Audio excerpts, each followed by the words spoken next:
On Sunday, John Oliver unleashed a scathing 22-minute-long critique of Donald Trump, ripping apart Trump supporters' claims that he is honest and tough with example after example of lies, pettiness, and whiny behavior from the Republican frontrunner. Oliver concluded that, in the face of so many facts that disprove the candidate's worthiness of support, his appeal can be chalked up to branding, the Trump name, appearing on everything from buildings to stakes, looks and sounds like success. In an effort to break the spell of this branding, Oliver dropped a bomb. Trump's family name was originally Drumpf, a decidedly less powerful and impressive-sounding name. Why did Trump's ancestors change their name? Oliver isn't the first person to note that Trump's family name was once Drumpf.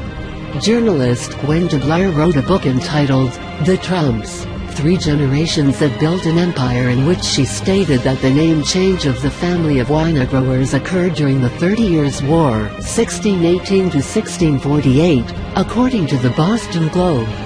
But other media outlets reported a different story. The International Business Times, for example, said that Trump's grandfather changed the name after immigrating from Germany to America in 1885. Without an official story on when the name change took place, we can't know for sure why it did, though perhaps the spelling has gone back and forth over the years.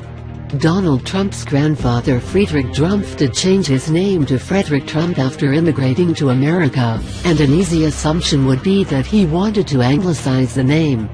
Many immigrants did this over the centuries, once arriving for a number of reasons, from avoiding discrimination to assimilating more quickly to improving their business prospects, reported the New York Times.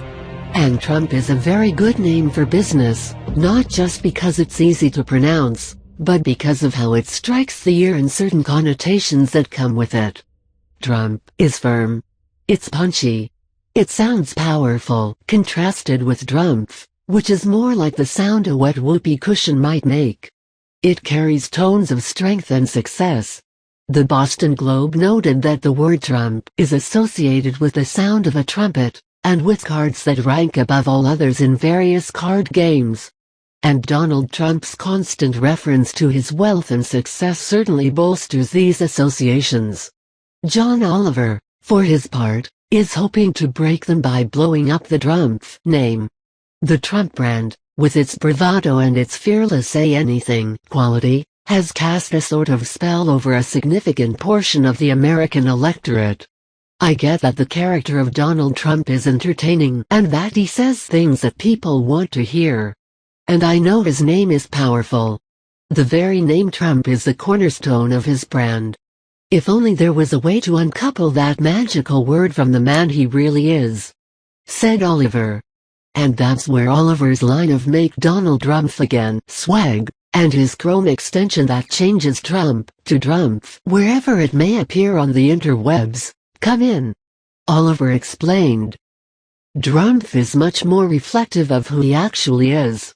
So if you are thinking of voting for Donald Trump, the charismatic guy promising to make America great again, stop and take a moment to imagine how you'd feel if you just met a guy named Donald Drumpf, a litigious serial liar with a string of broken business ventures and the support of a former Klan leader who he can't decide whether or not to condemn.